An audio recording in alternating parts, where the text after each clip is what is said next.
Kia ora koutou and welcome to Azul, Stained Glass of Sintra in about 3 minutes. There is no solo mode. It's a game for 2 to 4 players, playing time is medium, and it's a moderately complex game. You are a stained glass crafter in the Portuguese municipality of Sintra, and you are competing with other craftspeople to create some of the most beautiful and breathtaking glass works in the world. The game ends after 6 full rounds of play, and the winner is the player with the most points at this time. Drafting. You will select glass tiles from the central displays. Tile placement. The tiles you select go onto your player board. Set collection. To complete a panel, you will need to get matching tiles on it. Player turn. At the start of the game, place 9 factory mats for 4 players, 7 for 3 players, and 5 for 2 players. Each factory mat will have 4 coloured tiles, chosen at random, placed on it. Also, place the first player marker in the centre area. The main action you take each turn is to draft tiles. You can select all tiles of one colour from one of the factory mats. Place any other tiles you did not select into the middle of the table. The tiles you selected now need to go onto your player mat. At the top of your mat is your worker meeple. You can place the tiles you selected in any column below or to the right of where they currently are. We move 1 space right and place the 3 green tiles here. At a later turn we select 3 yellow tiles, again moving right and placing them below our worker. Later we select 2 yellow tiles, but there is only 1 space available for them, so we place 1 and discard 1. Discarding a tile advances you on this negative points track. If you ever get to minus 18, lose that many points and reset your marker to 0. Once there are tiles in the central area, you can choose to draft from there instead, taking all tiles of the same colour. The first player to do so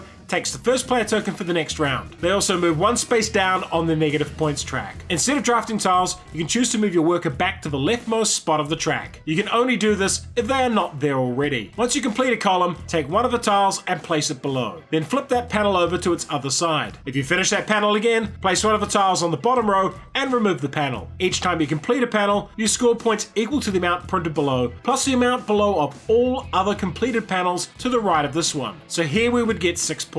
Advance your score marker on the main track. Once all tiles are taken, the round ends. Remove one of the tiles from the turn track, refresh the tile displays, and start a new turn. At the end of the game, you will score points for how well finished each set of 4 windows is, scoring 10 here and none here. Finally, lose any points you accumulated for broken tiles. Why would you like this game? Azul is a fun core system, and if you're a fan of the original game, I would suspect you will enjoy this one as well, or at least appreciate it. If you are unfamiliar with the original, Stained Glass is a tense abstract game that requires a lot of planning, and one where you can force your opponents into making very painful bad moves. And that's all due to the core drafting mechanic that makes the tension rise throughout the round, and leaves you having to think about what pieces are coming your way and if you even have space for them. The system of passing to return your worker to the left also adds to this tension, and best of all, sometimes it just delays the horrible decisions your opponents have forced on you. The best thing about this game is the delicious candy looking pieces. I really just want to eat them. However, let's get the super obvious $10 million question out of the way. Is it better than the original Azul? And the answer is a resounding nope, not even close. It's still a good game, but as much as it benefits financially from being Azul 2, it suffers when its gameplay is compared to the original. And the crux of that is the decisions just aren't as fun. Obviously, I recommend checking out the other games in the Azul series, and for a different take on Stained Glass, try Sagrada. Azul, Stained Glass of Sintra.